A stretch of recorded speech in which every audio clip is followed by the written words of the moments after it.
Guerra Grande sigue hoy tan presente como en 1870.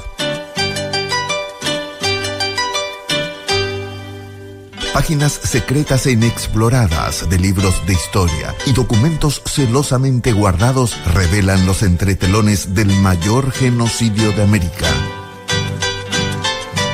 Noelia Quintana viaja en la historia para traer al presente la verdad de aquellos acontecimientos. El estridor de las armas. Todos los sábados de 18 a 19 horas por Ñandutí. Libre serás, oh patria amada, mientras tengamos el rubí de nuestra sangre derramada, triunfante allá en Curupaytú. Muy buenas tardes para todos, ¿qué tal? ¿Cómo están? Mis queridos amigos, bienvenidos al Estridor de las Armas, este espacio de análisis y de defensa de nuestra verdadera historia nacional. Bueno, hoy vamos a tocar varios temas y justamente le invité al profesor Emilio Urdapilleta. Vamos a hacer un análisis de la batalla de Curupaytú. Él va a contarnos algunos relatos, algunos cuestionamientos también sobre la batalla. Yo voy a hablar un poco desde la mirada militar.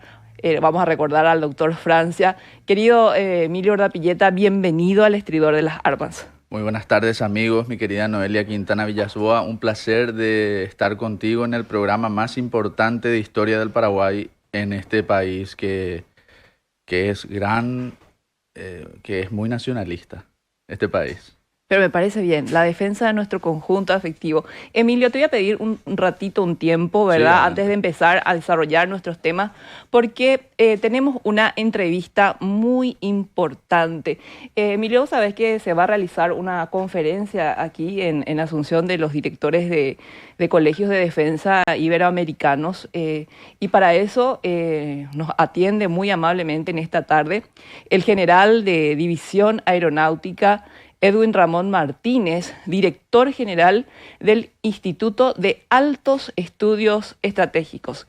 Querido general, muy buenas tardes, bienvenido al Estridor de las Armas. Muy buenas tardes, Noelia, muy buenas tardes, Emilio, también, un gusto saludarles y bueno, es un gran día para nosotros, en realidad es una gran semana, así como ya lo mencionaste. Estoy a tu disposición para contestar algún tipo de consulta que tengas. General, a mí me parece que este es un evento realmente muy interesante. También estuve siguiendo por las redes sociales que fue declarada de interés cultural por la Cámara de Diputados, también por una cuestión de turismo nacional, de interés inclusive para la cultura y la defensa por el Ministerio de Defensa, de interés educativo, y eso da un sustento de la magnitud de la importancia de esta reunión. En general, si nos podrías brindar detalles, quiénes son los directores que van a venir, cómo va a ser la apertura, la dinámica, se van a hacer talleres, porque aquí lo que se va a fortalecer es el intercambio de experiencias, creo que, general. Sí, así mismo, que Noelia, si me permitís, voy a hacer una pequeña historia, sí, adelante. como para entender. Bueno, la Asociación de Colegios de Defensa Iberoamericanos es una organización de institutos y colegios de defensa parecidos al Instituto de Altos Estudios Estratégicos, el cual yo me encuentro como director general. Sí. Estos colegios e institutos de defensa ubicados en distintos países forman parte de esa asociación. Esa asociación nace en una reunión de jefes de Estado y ministros de defensa en Oporto, Portugal, en el año 1988. Sí. En esa ocasión se creen ellos conveniente de que a partir del siguiente año es necesario que los colegios de defensa, es decir, tratar un poco también los temas relativos de defensa en el ámbito académico, y establecen a partir del siguiente año, en el siguiente año se reúne por primera vez y se realiza en España. La Secretaría Permanente de la Asociación se encuentra asentada justamente en España, en Madrid, y a partir de aquella fecha, aquel año, ininterrumpidamente, la pandemia sí interrumpió, ¿verdad? pero año tras año se viene realizando esta reunión en distintos países en donde hay sede que forma parte de esta asociación, estos institutos que mencioné. Sí. 25 ediciones ya se realizaron y esta edición número 26 va a ser por primera vez en el Paraguay. Qué maravilla, general. Qué orgulloso estarás de recibir la gente con tanta experiencia en el ámbito de la defensa. Y la verdad que estamos muy orgullosos, muy contentos y ansiosos, considerando que varias actividades internacionales se están realizando en nuestro país, principalmente estos últimos acontecimientos en donde juntó bastante gente del extranjero.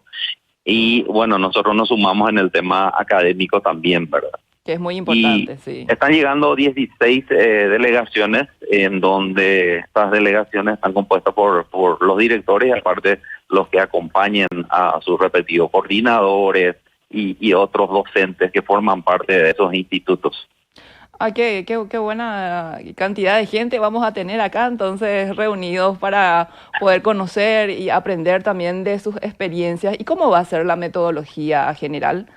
Y van a hacer conferencias, se da apertura oficial el lunes 22 a la mañana y a partir de allí ya continúa durante todo el día y toda la semana del 22 al viernes 26 serían las conferencias. Se va a realizar en uno de los hoteles conocidos aquí en el sector de Luque.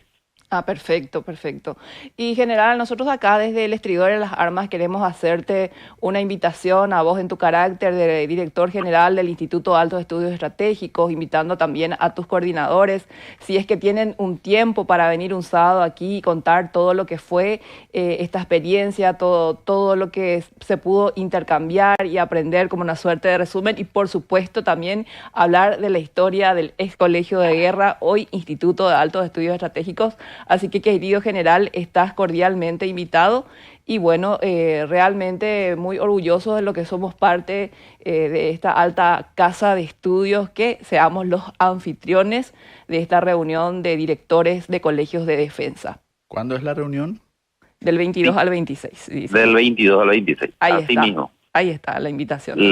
Muchísimas gracias, muchas gracias por esta oportunidad de comentarles un poco cómo será esta actividad que lleva adelante el ex Colegio Nacional de Guerra, así como mencionaste, y hoy día Instituto de Altos Estudios Estratégicos, que estamos sirviendo de anfitrión para todos nuestros colegas de otros países. Así es, muchísimos éxitos justamente en estas reuniones, en estos intercambios. Y bueno, y estamos en contacto, querido general, y bueno, y este espacio está disponible para todos y queremos saber después los resultados y los resúmenes de este maravilloso encuentro para fortalecer el pilar de la defensa nacional. Muchas gracias, general, por tu tiempo y por contestar esta llamada. Por favor, muchísimas gracias a ustedes. Muchas gracias principalmente a vos, querida profe, y bueno, estaremos en contacto. Así es. Estuvimos en comunicación con el general de División Aeronáutica, Edwin Ramón Martínez, director general del Instituto de Altos Estudios Estratégicos. Imagínate, Emilio, se hace una flor de reunión académica para fortalecer el pilar de la defensa nacional y bueno, somos los anfitriones. ¿Qué te parece, Emilio? Me encanta el enfoque iberoamericano también que le están dando y espero que puedan de repente transmitir en vivo, si es que está esa posibilidad también para todos los interesados. Es una sugerencia, ellos sabrán cómo van a hacerlo. Obviamente, ¿verdad? Que sí. Pero una simple sugerencia y por supuesto desearles éxitos a los organizadores de este alto evento que vamos a tener aquí en Paraguay, apuntando siempre a la Unión Iberoamericana, que es algo que siempre tenemos que tener en cuenta, mi querida Noelia. Y hablando de eso, no podemos dejar hoy de recordar a nuestro Caraiguazú. El gran señor.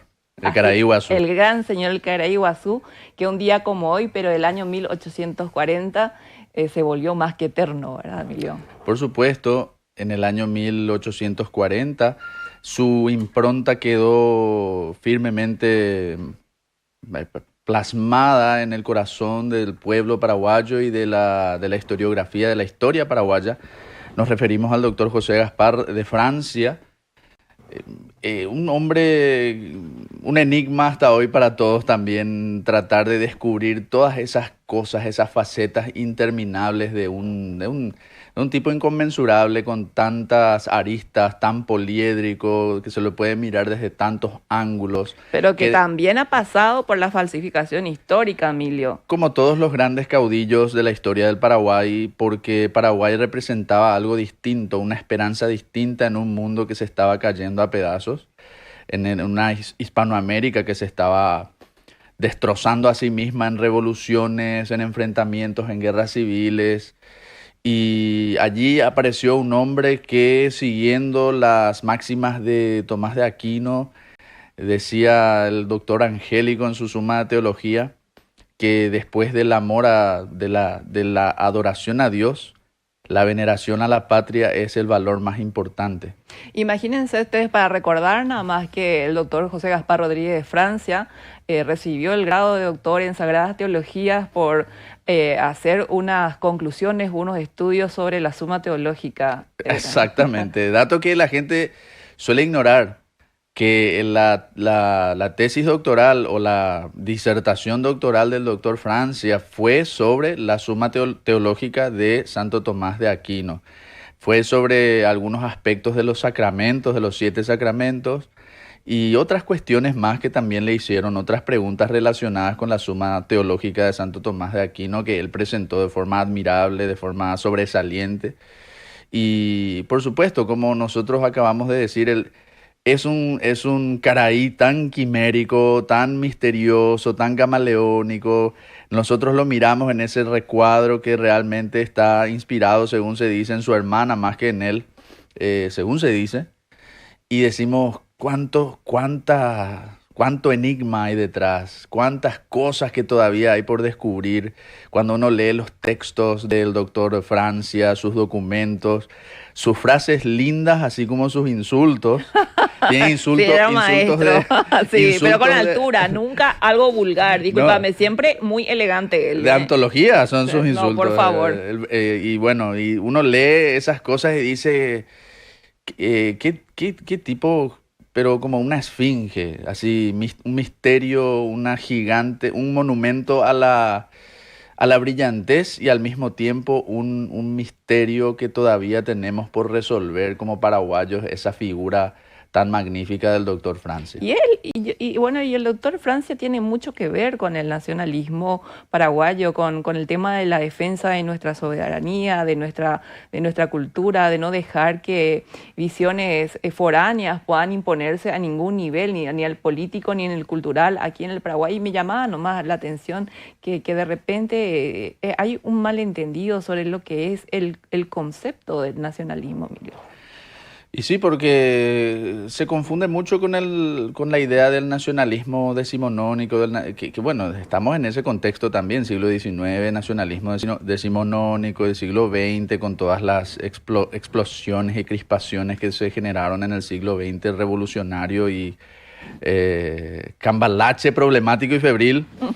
Sí. Entonces, allí la gente trata de meter todo en un totum revolutum, hacer una especie de mezcolanza y culparlo, meter todo en la misma, meter a todos en el mismo lodo. Y en el mismo lodo todos manoseados. Pero como ya indiqué, y por eso señalé a Tomás de Aquino, que lo vinculo con eso al doctor Francia, el patriotismo o el nacionalismo, que pueden ser vistos como sinónimos también, incluso la RAE lo acepta así como sinónimos, es un valor elevadísimo. Después de la adoración a Dios viene la veneración a la patria, porque la patria la heredamos de nuestros padres, de allí viene el concepto de patria. Y entonces, cuando uno plantea que el patriotismo o el nacionalismo, en el sentido aquinate del término, en el sentido Santo Tomás de Aquino del término, puede ser algo malo, algo que daña, algo que nos ayuda más bien que nos confunde o que tiende a generarnos confusión. Allí es donde nosotros tenemos que hacernos la pregunta, ¿qué es lo que quieren las personas que buscan desmeritar a un valor y a una virtud tan sublime como el patriotismo y como el nacionalismo? entendido nacionalismo como patriotismo, como un sinónimo. No, es que el nacionalismo es un conjunto afectivo, Emilio, que nos une a todos. Estamos hablando de nuestras lenguas, por ejemplo, nuestro guaraní, nuestra cultura, nuestra tradición, es un conjunto afectivo. Bueno, pero ¿qué es lo que pasa? Que de repente surge todo este tema de la Segunda Guerra Mundial, entonces hay una suerte, la gente cree que el término púrico tiene que ver con el nazismo, acá en Paraguay con Stroessner, es decir, hay mucha confusión y eso es una carencia de la educación paraguaya que tenemos. Yo creo que es mucho, como vos decís, de una deficiencia grave en la noción, en las nociones básicas de ciertos conceptos. Me viene a la mente la Eneida de Virgilio, cuando en uno de los primeros capítulos tenemos a Príamo, el rey de Troya, luchando él hasta la muerte y diciendo que él va a dar la vida por los penates sagrados de la patria. Y eso ya viene de esa época. Ya Claro. viene, estamos hablando de la Eneida de Virgilio. En los primeros antigüedad, capítulos, obvio. antes de que muera precisamente Príamo en batalla, asesinado por sus enemigos, el rey de Troya. Y allí hablan de la patria, los sagrados penates. Entonces, yo creo que hay personas que realmente toman a la historia como si fuera simplemente un conjunto de efemérides y un conjunto de datos misceláneos. Algo así, Y cronológico, no ¿verdad? una comprensión profunda y filosófica de los acontecimientos, y no una comprensión de la grandeza de los hombres que hacen a la historia. Porque al fin y al cabo nosotros hablamos del doctor Francia, no hablamos no sé, de un Juan Pérez, hablamos del doctor Francia con toda su implicación. Con Hablamos todo lo de que todo lo que él representa. para el Estado paraguayo. Y si decimos que él es un héroe de la patria, con sus poliédricas facetas, es porque él se entregó a una causa justa y noble. Esa es la diferencia entre los que creemos en el patriotismo clásico, nacionalismo clásico de Santo Tomás de Aquino, con los que no creen en nada. Si vos no crees en nada, no estás dispuesto a pensar que los grandes hombres defienden grandes causas. Entonces, para ellos todo es relativo. Para esa cierta interpretación en la que se relativiza todo y en la que Es más, nada significa nada. imagínate que cuesta aceptar justamente en ese concepto, ¿verdad? Es como que cuesta que entiendan que nosotros sí tenemos héroes, que nuestro héroe máximo, pero que no te cueste decirlo, es el mariscal Francisco Solano López. Y así como le tenemos a un general Díaz, que justamente vamos a pasar a hablar de él dentro de unos minutos, ¿verdad? Y eran seres humanos, no es una apología, no es una propaganda fanática, es una realidad que seres humanos hayan dado hasta la vida en defensa de una causa, como bien lo mencionaste. Por supuesto, pasa que es fácil de entender. Cuando uno cree en los grandes hombres, cuando uno tiene la convicción de que existen ideales superiores a uno mismo, que existe la patria y que la patria debe ser defendida, y que existen noblezas y que existen auténticos aristócratas de la virtud que se entregaron por causas sublimes y maravillosas y que dieron sus vidas. Cuando uno cree en eso, no pone en cuestionamiento al sacrificio que hizo el héroe máximo de Hispanoamérica, que es Francisco Solano López. Yo sí que de Hispanoamérica digo directamente, de Francisco Solano López.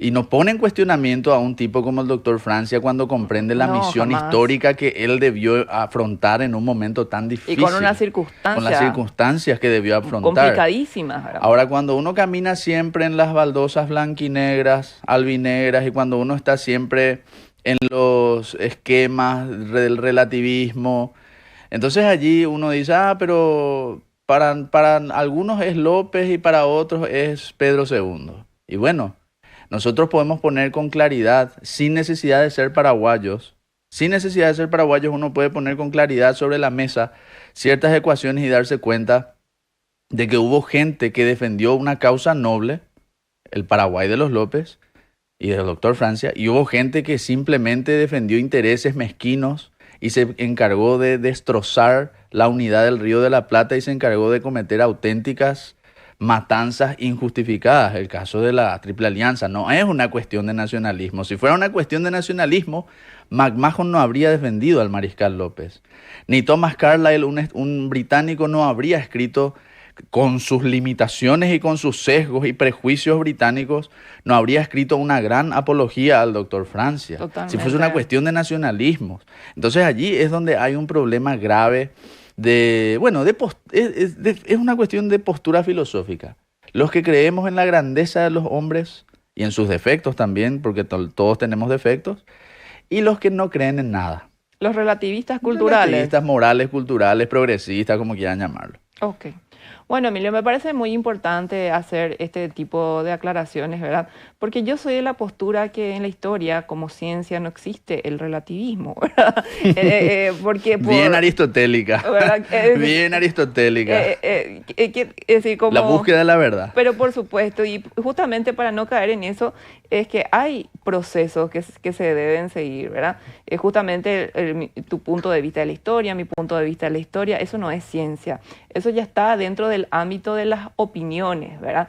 Pero la historia como maestra, como la que enseña, sí tiene sus procedimientos, ¿verdad? Y bien, todo bien clásico, bien de vieja, pero a ver, nosotros somos así, clásicos, Cicerón, Aristóteles, Tomás de Aquino. Es que somos personas leídas. Con nuestros aciertos y desaciertos, pero están después los modernistas, ultramodernistas que te dicen, los woke, los cristalitos, ¿verdad? No, López, y es más fácil, ¿verdad? Totalmente. Bueno, ¿qué te parece si sacamos a colación nuestra mirada clásica de la historia y hablamos? Yo siempre digo, no sé qué piensan ustedes, escríbanme al WhatsApp de la radio. Yo creo que debería de ser una obligación moral que el 22 de septiembre sea feriado nacional. Es más, me comprometo hoy en este programa a promover con algunos contactos en el Congreso Nacional para que Curupaytú sea feriado nacional. Bueno, y sí. Yo también creo que el 24 de julio tiene que ser feriado, si es por eso. Nacimiento también, del héroe máximo de Hispanoamérica, totalmente. Francisco Solano López. Y bueno, allí es que tenemos tantas proezas, tantas hazañas que hicieron nuestros hombres y mujeres a lo largo de nuestro devenir histórico que podríamos darnos el lujo de llenar todos los días del año, ¿verdad? No nos van a permitir hacer eso, ¿verdad? Llenarnos de ferias. Pero vamos a recordar Curupaytú. Yo lo quiero hacer desde el punto de vista militar con algunos datos, Emilio. Hablemos del general José Díaz. General José Díaz. Allí entramos en una cuestión muy interesante porque él fue leal servidor del mariscal Francisco Solano López. Para mí él es la representación del soldado obediente. El soldado que lleva a rajatablas y a máximo cumplimiento las órdenes recibidas. De su comandante. Por supuesto, fue servidor absoluto y leal del mariscal Francisco Solano López. Y tiene el gran mérito precisamente de haber sido el que supo cumplir y el que supo entender e interpretar mejor todo lo que representaba la causa paraguaya encarnada en el mariscal Francisco Solano López. Siempre uno suele especular qué hubiera pasado si Díaz no moría en ese infausto evento de febrero del 67, si mal no recuerdo, cuando lo cañonearon mientras él estaba observando a los barcos brasileños. Y probablemente él hubiera sido el designado sucesor del mariscal para continuar la resistencia si es que moría el mariscal. Era el tipo, era el alter ego de Francisco Solano López, junto a Panchito López, su hijo mayor. Y eso lo dice el propio Silvestre Aveiro, Emilio, cuando se dividieron las cuestiones, cuando López cayó muy enfermo. Se estaba pensando quién podía suceder a todo eso. Y el único que tenía esa convicción tan firme era el general José E. Díaz. José E. Díaz. José E. Díaz. Qué polémico ese tema de la hija del mal. ¿Cómo me trozaron en el 2016 por el tema del por plantear la revisión histórica. Díaz, por plantear la revisión histórica. Tu culpa también fue, Emilio, porque vos me llevaste por ese camino. Pero hay que revisar la historia. Pero a vos no te cañaron. No, y ¿sabes qué pasa? Gente, él también tiene la culpa de ese Díaz. Y sí, es que tenemos que plantear pues la revisión histórica y entonces nosotros lo que hacemos es preguntarnos hasta qué punto lo que se escribió es lo que es. Nuestro país sufrió de una gravísima mutilación y de una gravísima manipulación de sus archivos y ¿Cierto? de sus auténticos documentos. Ni siquiera sabemos si lo que hay hoy en día es verdadero Imagínate, o está Godoy. interpolado. Godoy, ¿cuánto tiempo hizo lo que quiso con los documentos? Hasta que murió prácticamente hizo lo que Totalmente. quiso. Entonces, estamos en esa disyuntiva siempre de preguntarnos hasta qué punto es real lo que dice ahí. Por lo menos los documentos relacionados a la época de Francia y los López, ahí es donde se ve mayor manoseo, digamos. Los documentos antiguos vaya y pase, pero los que son de esa época tienen mucho peso, pues tienen mucha connotación. Ahí es donde se pueden ver las probables interpolaciones. Manipulación. Manipulaciones, Totales. Ay, ay. Que no va a ser la primera ni la última vez en la historia universal que se manipulen documentos. Y Paul Grusac, famoso historiador franco-argentino, decía que lo vio personalmente a Bartolomé Mitre en su archivo. Mitre interpolando y haciendo anotaciones encima de documentos antiguos. Mitre. Paul Grusac le vio con sus propios ojos. O Imagínate sea, Imagínate. eso se hacía y se va a seguir haciendo hasta el último día, porque hay gente que quiere ocultar sus crímenes, tapar sus huellas, manipular la historia, falsear la historia. Y nosotros Quieren ser héroes también. Hay lobbies quieren fabricar familiares, existen lobbies y hay familiares. de todo en esta vida y se fabrican cosas. Entonces, ¿cómo es que nosotros no vamos a preguntarnos si es verdad o es mentira la versión que se nos impuso sobre incluso el nombre del general José Díaz? Y vamos por eso, es decir, su biógrafo era Natalicio Talavera. Y Natalicio Talavera nos lo llama como Eduigis. Un hombre que le conoció en persona. Y no le dice es general Eduigis Díaz. Y que yo sepa, tampoco hay algún texto de la época del semanario. En el cosas semanario así. dice José E. Díaz. Claro, por Y eso es lo supuesto. único que hay, pero no dice tampoco Eduigis. Entonces hay que preguntarse esas cosas. No hay que... Y ese documento que muestran de Family Search, como está la garantía. Acá está. Miren. No sé qué. Tú vigis. No sabemos qué es lo que dice ahí. ¿Verdad? Sí, pareciera ser que alguien metió mano ahí. Por eso, todo hay que cuestionar, todo hay que pensar. Imagínate que hasta en las Sagradas Escrituras uno discute si las traducciones de la Septuaginta están bien, si el texto masorético no es toda una manipulación. Pero acá, Emilio, lo que está prohibido es cuestionar. Y sí, ¿Entendés? Es decir, la Constitución dice que puedes tener libertad de enseñar, de investigar, pero planteas algo diferente y decir, pero ¿de dónde sacan esto, verdad? Y se quiere mantener esa línea tan pesada, inclusive que hay casos que ya no se pueden sostener dentro de la investigación y de la revisión de la historia nacional. Y siguen queriendo instalar eso como vacas sagradas, como verdades sagradas, intocables, ¿verdad? No podés cuestionar ciertas cosas. Y pasa que hay gente que se benefició mucho también en la posguerra. Eso nosotros lo mencionamos numerosas ocasiones.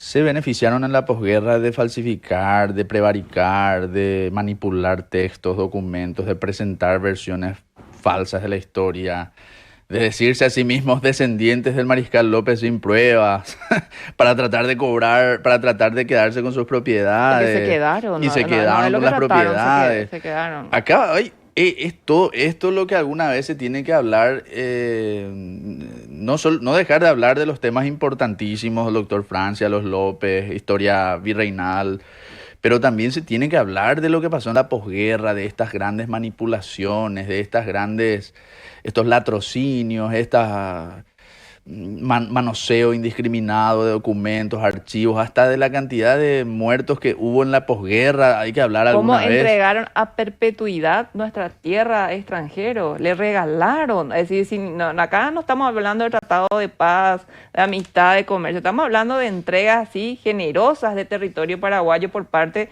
de gobiernos, Sí, o sea, son estos temas que todos van conectados.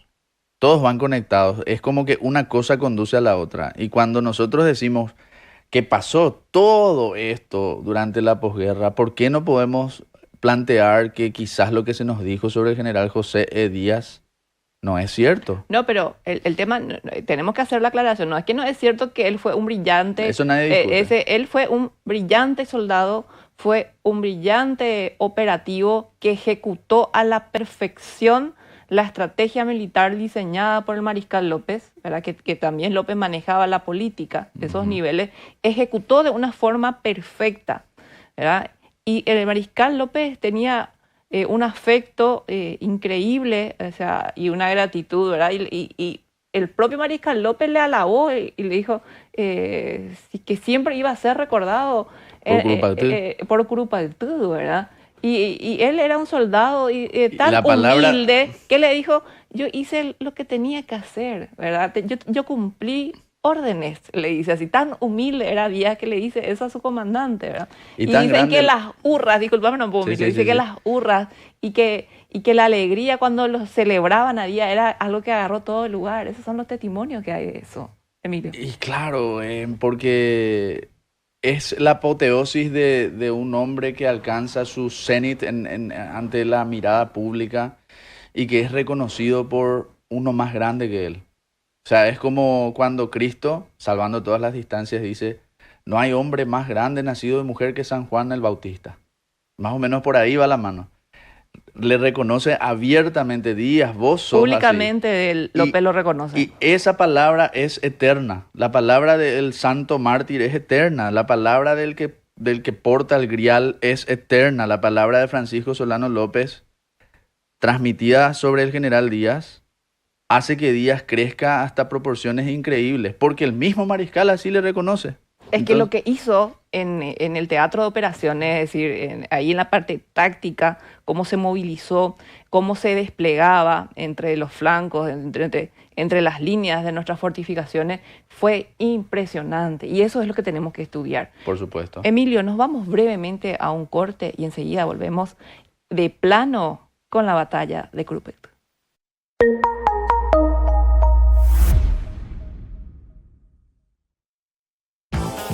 Para abrir la cuenta más full del país, solo necesitas tu celular y tu cédula. Tu cuenta al instante. Recibí dinero, pagá servicios, hacé transferencias. Así de simple. Con tu tarjeta de crédito Conti, tenés beneficios todo el año. Además, un post para cobrar lo que quieras, cuando quieras. Conti Móvil. Todo en un solo lugar. Sos grande. Tu banco también. Viví el deporte como nunca. De lunes a viernes, de 12 a 14 horas, llega La Gran Jugada, el programa deportivo con el mejor equipo del país. Bruno Pond, Federico Arias, Carlos Alberto Quise, Chochi Obando y Carlos Correa. En simultáneo con Radio Ñandutí 1020 AM. La Gran Jugada, por Ñandutí y todas sus plataformas.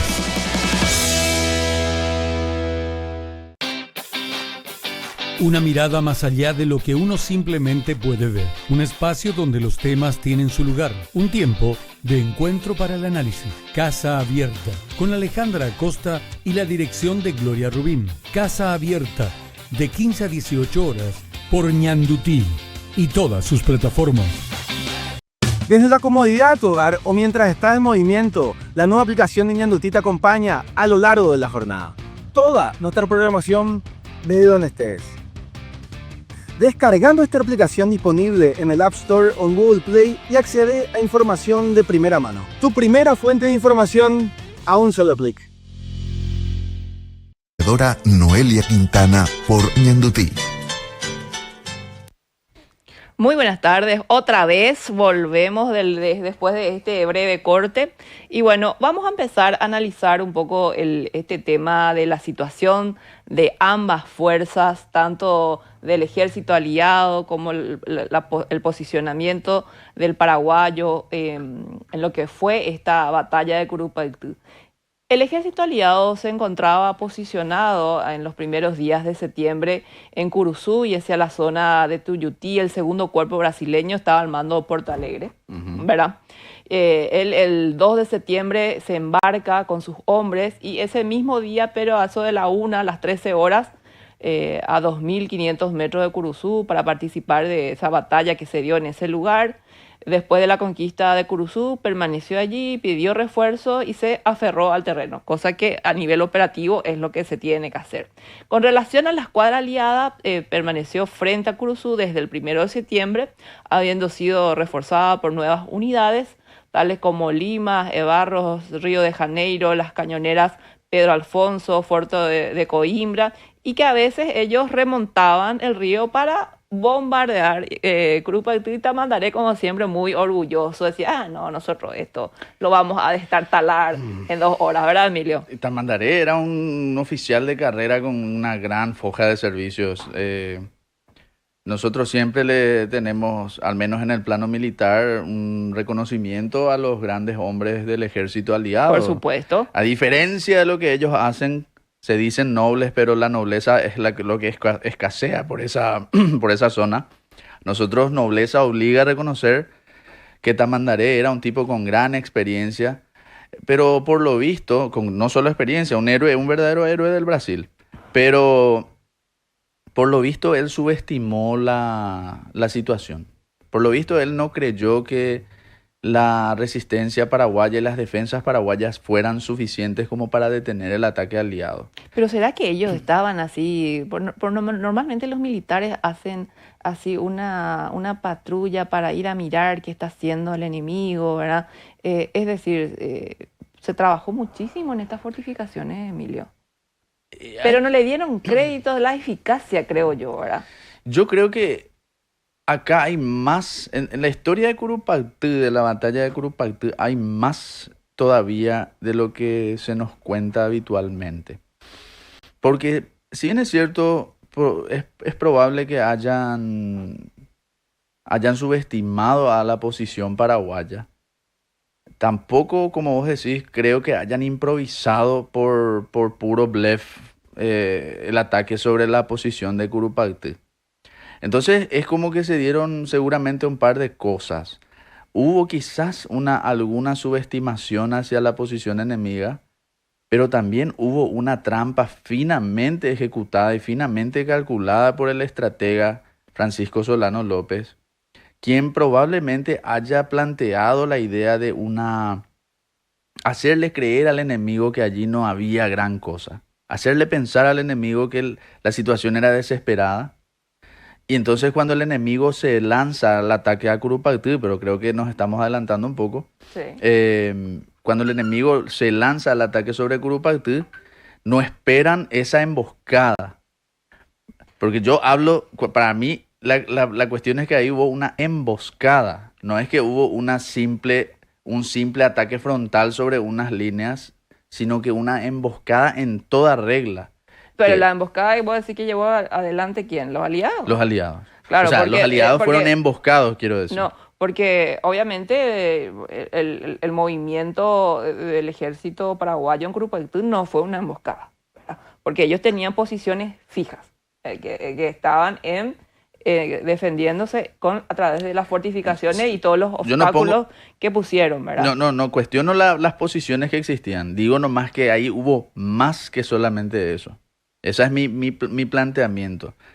Que es cierto que había posiciones fijas y donde los paraguayos se apoyaron, sobre las que los paraguayos se parapetaron para hacer su Caballero, por ejemplo, estaba defensa. con la caballería. Caballero tenía un flanco, creo que era el derecho donde estaba, voy a chequear un poco ese dato, ¿verdad? Pero la batalla se dio de una forma tal que hasta parece que fuera una emboscada y todo lo que pasó ahí. Yo, sin embargo, no estoy muy de acuerdo en ese término de emboscada. Te voy a decir, Emilio, ¿por qué, verdad? Porque para que sea, ellos no bajaron al terreno. No sé cómo ellos estaban esperando que ellos avancen. Y justamente, y eso fue bueno, a la gente le suele criticar eso a López porque no le permitió a Díaz seguir al enemigo, ¿verdad? Y porque iban a correr con la misma suerte que corrieron ellos, ¿verdad? Porque el terreno siempre tenemos que analizar el terreno donde se realiza, donde se ejecuta la operación que se diseñó, ¿verdad? Entonces, yo veo a paraguayos en una posición más bien defensiva, ¿verdad? Y esperando que se llegue no se fueron ellos al encuentro, Puede ser, ¿verdad? Sí. Por eso yo no creo que haya sido eso una emboscada. Y sin embargo, sí estoy de acuerdo en lo que vos decís, ¿verdad? Que no subestimaron, ¿verdad? Porque ya lo hicieron en la batalla de Yataitú Corá. Y eso inclusive lo dice el propio Juan Crisóstomo Centurión, ¿eh? Y sí, Centurión que es, bueno, el gran montículo de arena que se cree Monte Everest, Juan Crisóstomo Centurión. Pero que no seas malo con Centurión, Emilio. Montículo de arena que se cree Monte Everest. Y, pero bueno, reconoce el heroísmo del mariscal y está bien.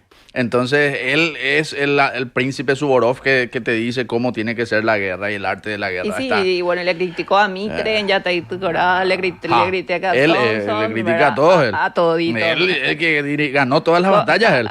Sí, a Garmendia también, cómo vas a hablar así, cómo vas a escribir así. El papel todo aguanta. ¿Verdad? Así es. Pero bueno, está bien, le perdonamos a Centurión porque le reconoció al mariscal López al final en su heroísmo y su sacrificio como el símbolo de la resistencia paraguaya. A ver, hay muchas cosas que tenemos que revisar. Por ejemplo, yo soy de la idea de que la batalla de Tuyutí, que antecede en unos meses a la de Curupaytú, el 24 de mayo, tuvo una finalidad estratégica. La finalidad estratégica era forzar a los aliados a que se concentren en un punto de las posiciones paraguayas. Porque las tropas, porque las tropas de la Triple Alianza tenían hacía meses que tenían... Eran unos morosos estratégicos, no se movían nunca. No sabían qué iban a hacer, qué no iban a hacer, porque tenían hacía meses en las embarcaciones brasileñas a unos 10.000 a 12.000 soldados dirigidos por el conde de Porto Alegre, entonces vizconde de Porto Alegre, que no se decidían si iban a desembarcar por Itapúa para marchar en movimiento de Tenaza o si iban a acompañar al ejército aliado. Y la batalla de Tuyutí, que antecede a la de Curupaytú, fuerza a los aliados a tomar una decisión. Si es que llegaba a desembarcar Porto Alegre en Itapúa, siguiendo el camino del general Belgrano, que era un plan que tenía Mitre y que está escrito el plan de Mitre, existe el plan de Mitre. Imagínate lo que iba a hacer a 30.000, 40.000 aliados frente a Paso de Patria o en Paso de Patria y otros 10.000, 15.000 marchando por la región que utilizó, por el camino que utilizó Manuel Belgrano. Iba a ser una doble tenaza y probablemente la guerra hubiera terminado mucho antes. Entonces se produce Tuyutí, la primera Tuyutí. Esta es una hipótesis mía, basada en muchas lecturas que ya hice. Y en esa primera Tuyutí los aliados pierden gran cantidad de hombres, ya venían perdiendo en Estero Bellaco y otras batallas. Entonces ellos dicen, ¿saben qué? Vamos a necesitar desembarcarle a la gente de Porto Alegre acá. Acá está el centro de la ecuación. Acá está el nodo que tenemos que romper. Y ahí se produce el desembarco de Porto Alegre en Curuzú, que es la batalla previa. Un misterio también lo que sucedió en Curuzú, pues si nuestros soldados desertaron ahí o no, se les cayó por sorpresa, la sorpresa de Porto Alegre, qué sé yo. Lo cierto es que en el contexto, gradualmente el mariscal López hace que el plano de batalla se concentre en un punto, en el punto que él quiere que sea. Y ese es el punto de Curupaytú, de esa zona. Él concentra el plano de batalla y logra que los aliados allí se queden allí. Los aliados recién en el 68 van a marchar por el terreno que utilizó Belgrano alguna vez con el general Portiño, si mal no recuerdo. Y se produce Yataitú Corá. Eso es muy importante también hablar de Yataitú Corá. Claro que es importante. En donde el mariscal ofrece su renuncia.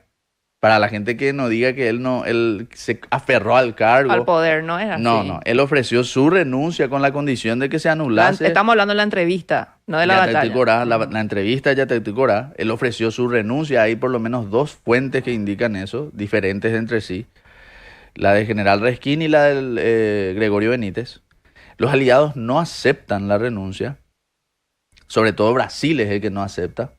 Porque para Brasil era una cuestión de vida o muerte. Imagínate si es que aceptaban este acuerdo, los brasileños se iban a quedar capirotes con los argentinos en la retaguardia de los brasileños y los paraguayos al lado. O sea, eso podía ser una tragedia para Brasil de todas las maneras. O sea, Brasil no podía luego aceptar de ninguna forma, militarmente hablando, eso. Pero, y así llegamos a Curupaytí. Y en Curupaytí nos cuenta,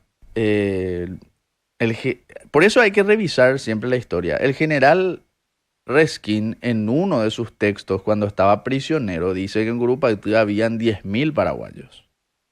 Y nosotros solemos decir 5.000. Pero Reskin dice 10.000. A mí no me cierra tampoco el tema de las bajas, ¿eh? Y el tema de las bajas yo creo que fue un poco más de lo que nosotros hablamos del Paraguay, quizás 200, 300 bajas, porque hubo bombardeos previos, hubo muchas acciones, pero las bajas aliadas fueron muchas más de las que ellos plantean. De las que ellos aceptan. De las que ellos aceptan. Oficialmente. Y en el plano de batalla, esto lo dice Louis Schneider con las anotaciones de Río Blanco, del vizconde de Río Blanco, no eran 22.000 nomás. Porque había unos 12.000, 10.000, 12.000, incluso otros dicen 15.000 en la reserva del general Polidoro de Brasil. De Brasil, sí. Que estaban allí presentes y que tenían la orden de hacer un ataque frontal. Y se contentaron con disparar a la distancia. No se movieron. Y se contentaron con ahí. No, es que no se movieron. Sí. Se quedaron ahí lejos, pim, pim, pim, pim, ahí y se quedaron. Y ahí hubo una fuerte recriminación por parte de Mitre y del comando aliado contra los brasileños. ¿Por qué ustedes se quedaron ahí parados? Claro, la Porque reserva tiene que accionar cuando se necesita. Sí. Entonces, esas cosas explican mucho de lo que verdaderamente sucedió. En Curupaytí no hubo 20.000 aliados nomás. Hubo cerca de 30.000, 35.000 si le incluimos a la escuadra. Entraron en acción 20, 25.000, pero hubo más de 20, muchos más. Y Paraguay probablemente tuvo más hombres, unos 5.000, cierto, en la línea de batalla, pero también había reservas. Claro, lo mismo pasó en Tuyutí, ¿verdad? Nosotros Y teníamos eso- en Humaitá 14.000 hombres, ¿verdad? Y eso explica, eso que te estoy diciendo del orden de batalla de Curupaytí, según lo que dice Schneider con las anotaciones de Silva Paraños.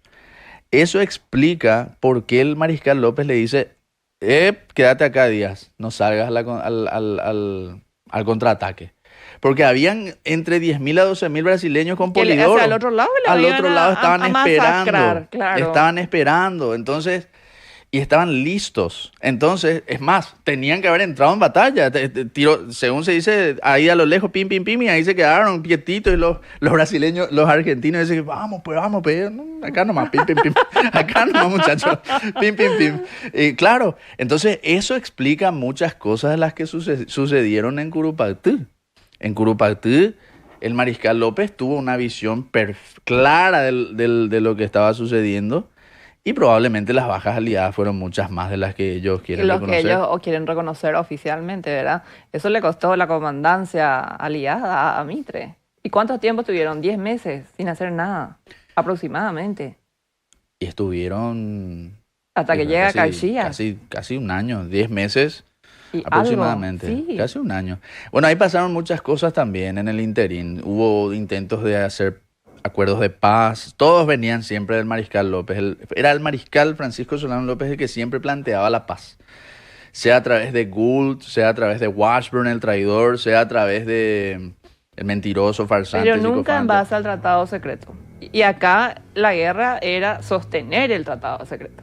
Inclusive había planteamientos de hacer la paz que venían desde Estados Unidos, pero de fuentes externas, como el cónsul Atherton de Estados Unidos. Estaban los planteamientos de paz que venían de los países del Pacífico, Perú, Chile. Sí, ellos elevaron una protesta. En esa época Sí. vinieron todos los planteamientos, entonces es como que Curupaytí coincide con todas estas cuestiones, o sea, no solo fue una gran paliza que sufrieron los aliados, la peor derrota militar de la historia de Brasil, de Argentina y de Uruguay, es Curupaytí, sino que también se sumaron elementos y se sumaron momentos, un momento histórico clave fue Curupaytí.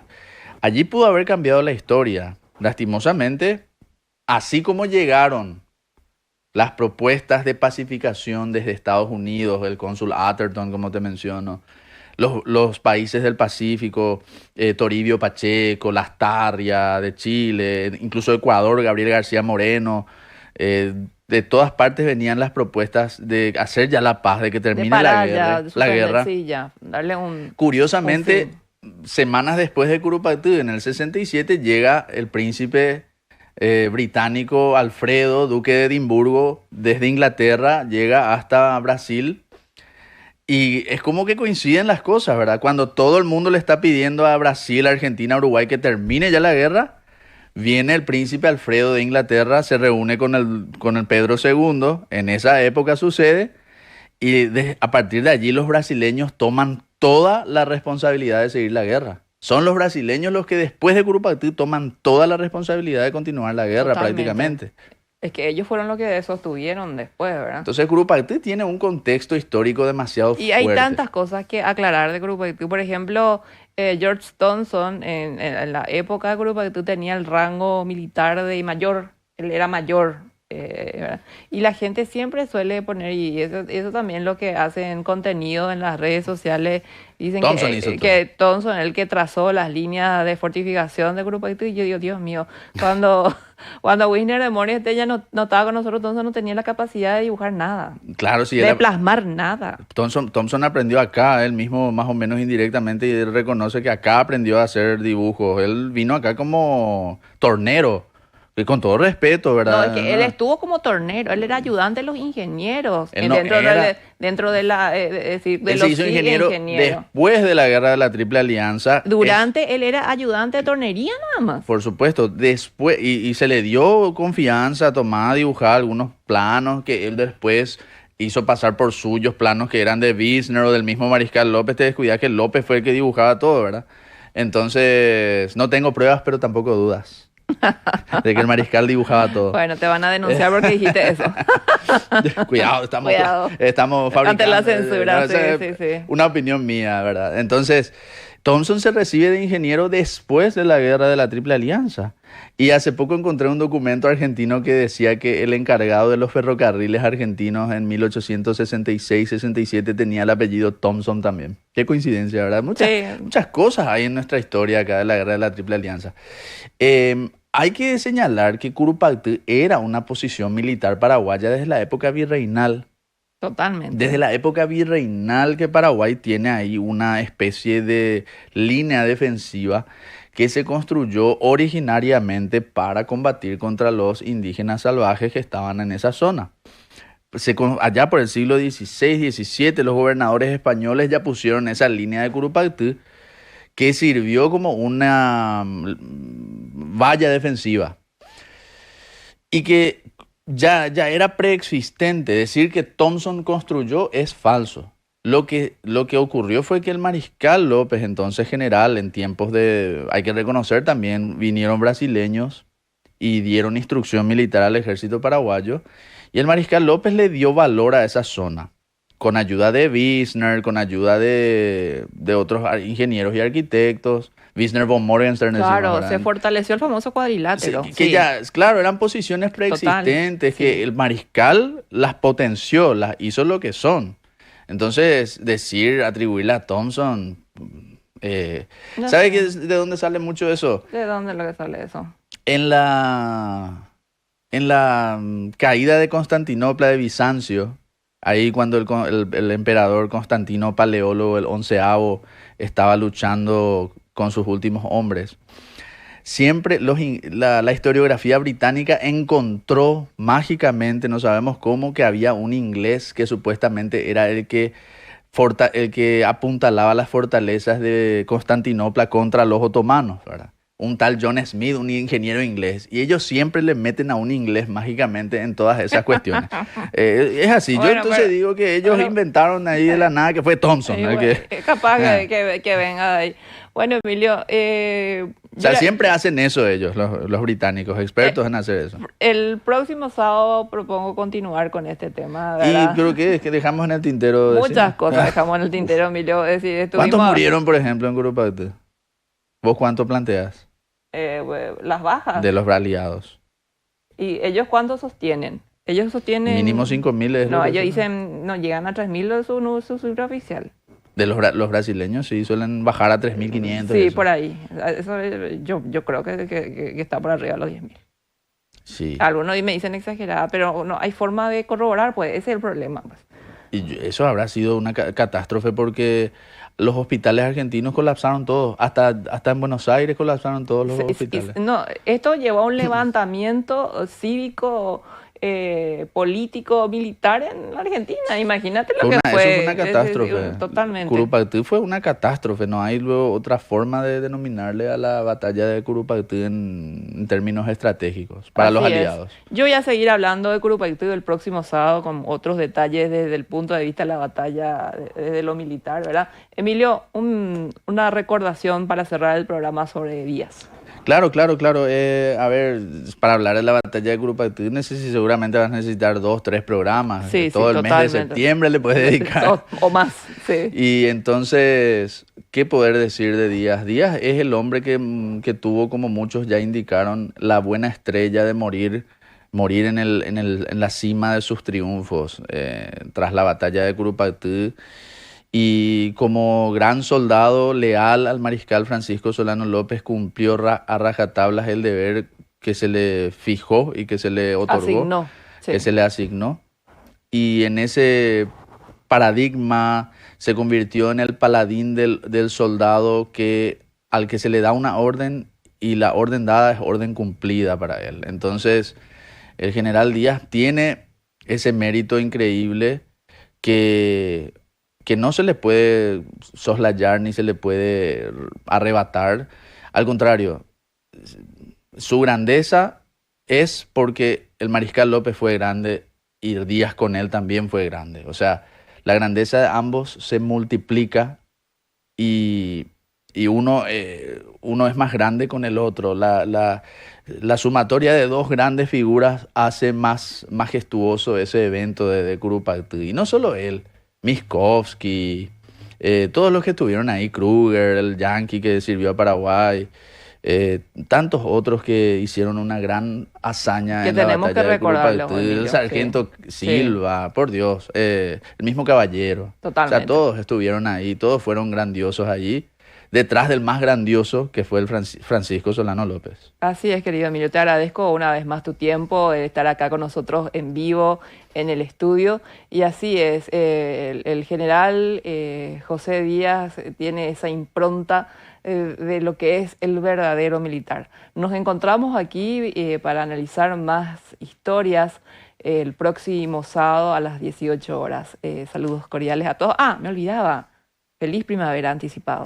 Feliz primavera. Curupaytí llega con la primavera. Feliz día de la juventud a todos los que tienen así tipo yo, juventud acumulada, lo que sea. Feliz. Jóvenes siempre en el corazón.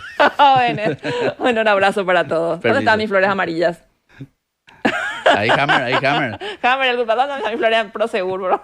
Bueno, hasta luego, nos vamos. Sácame del aire. Chao. Chao. Esto fue El Estridor de las Armas, con la conducción de la historiadora Noelia Quintana. Hasta el próximo sábado de 18 a 19 horas por Ñandutí.